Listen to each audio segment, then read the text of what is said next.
Chapter 5 of The Quest of the Sacred Slipper by Sax Rohmer. Is in the public domain. Chapter 5 The Occupant of the Box. Dimly to my ears came the ceaseless murmuring of London. The night now was far advanced, and not a sound disturbed the silence of the court below my windows. Professor Deeping's Assyrian mythology lay open before me, beside it my notebook. A coal dropped from the fire, and I half started up out of my chair. My nerves were all awry, and I had more than my horrible memories of the murdered man to thank for it. Let me explain what I mean. When, after assisting, or endeavouring to assist, Bristol at his elaborate inquiries, I had at last returned to my chambers, I had become the victim of a singular delusion, though one common enough in the case of persons whose nerves are overwrought. I had thought myself followed. During the latter part of my journey I found myself constantly looking from the little window at the rear of the cab. I had an impression that some vehicle was tracking us. Then, when I discharged the man and walked up the narrow passage to the court, it was fear of a skulking form that dodged from shadow to shadow which obsessed me. Finally, as I entered the hall and mounted the darkened stair, from the first landing I glanced down into the black well beneath. Blazing yellow eyes, I thought, looked up at me. I will confess that I leapt up the remaining flight of stairs to my door and, safely within, found myself trembling as if with a palsy. When I sat down to write, for sleep was an impossible proposition, I placed my revolver upon the table beside me. I cannot say why. It afforded me some sense of protection, I suppose. My conclusions thus far amounted to the following.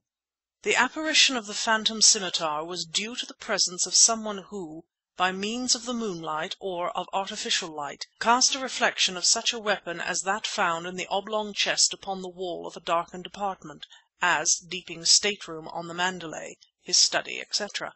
A group of highly efficient assassins, evidently Moslem fanatics, who might or might not be of the ancient order of the Hashishin, had pursued the stolen slipper to England. They had severed any hand other than that of a believer which had touched the case containing it. The Coptic porter was a Christian.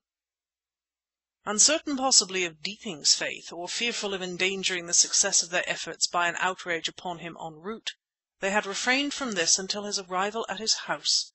He had been warned of his impending end by Ahmedin. Who was Ahmedin, and who was his beautiful associate? I found myself unable at present to answer either of those questions. In order to gain access to Professor Deeping, who so carefully secluded himself, a box had been sent to him by ordinary carrier. As I sat at my table, Scotland Yard was busily endeavouring to trace the sender. Respecting this box we had made an extraordinary discovery. It was of the kind used by Eastern conjurers for what is generally known as the box trick. That is to say, it could only be opened, short of smashing it, from the inside. You will remember what we found within it? Consider this with the new fact above, and to what conclusion do you come? Something—it is not possible to speak of some one in connection with so small a box—had been concealed inside, and had killed Professor Deeping whilst he was actually engaged in endeavouring to force it open. This inconceivable creature had then searched the study for the slipper or for the key of the safe. Interrupted and trapped by the arrival of the police, the creature had returned to the box, reclosed it, and had actually been there when the study was searched. For a creature so small as the murderous thing in the box to slip out during the confusion, and at some time prior to Bristol's arrival, was no difficult matter. The Inspector and I were certain that these were the facts. But what was this creature? I turned to the chapter in Assyrian mythology, the tradition of the Hashishin. The legends of which the late Professor Deeping had collected relative to this sect of religious murderers were truly extraordinary. Of the cult's extinction at the time of writing he was clearly certain, but he referred to the popular belief, or Moslem legend, that since Hassan of Khorassan there had always been a Sikh al-Jabal, and that a dreadful being known as Hassan of Aleppo was the present holder of the title. He referred to the fact that Desacy had shown the word assassin to be derived from Hashishin, and quoted El-Idrisi to the same end. The Hashishin performed their murderous feats under the influence of hashish or Indian hemp, and during the state of ecstasy so induced, according to Deeping, they acquired powers almost superhuman.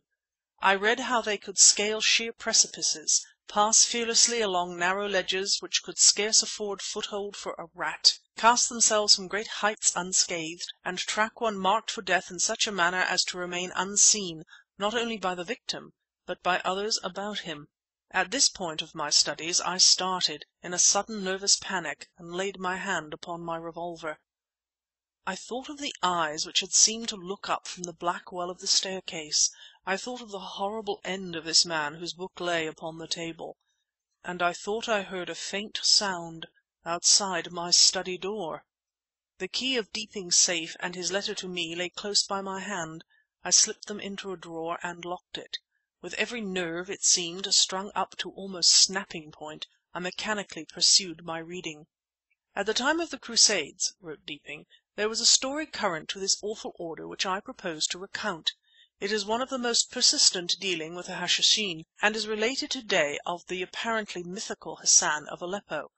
I am disposed to believe that at one time it had a solid foundation, for a similar practice was common in ancient Egypt, and is mentioned by Georg Ebers." My door began very slowly to open. Merciful God, what was coming into the room? So very slowly, so gently, nay, all but imperceptibly did it move, that had my nerves been less keenly attuned I doubt not I should have remained unaware of the happening. Frozen with horror I sat and watched, yet my mental condition was a singular one. My direct gaze never quitted the door, but in some strange fashion I saw the words of the next paragraph upon the page before me. "As making peculiarly efficient assassins when under the influence of the drug, and as being capable of concealing themselves where a normal man could not fail to be detected." At this moment I remembered that my bathroom window was open and that the waste pipe passed down the exterior wall. "The Sheikh al Jebal took young boys of a certain desert tribe, and for 8 hours of every day, until their puberty, confined them in a wooden frame." What looked like a reed was slowly inserted through the opening between the door and the doorpost. It was brought gradually around until it pointed directly toward me. I seemed to put forth a mighty mental effort, shaking off the icy hand of fear which held me inactive in my chair. A saving instinct warned me, and I ducked my head. Something whirred past me and struck the wall behind. Revolver in hand, I leapt across the room, dashed the door open, and fired blindly, again and again and again, down the passage. And, in the brief gleams, I saw it!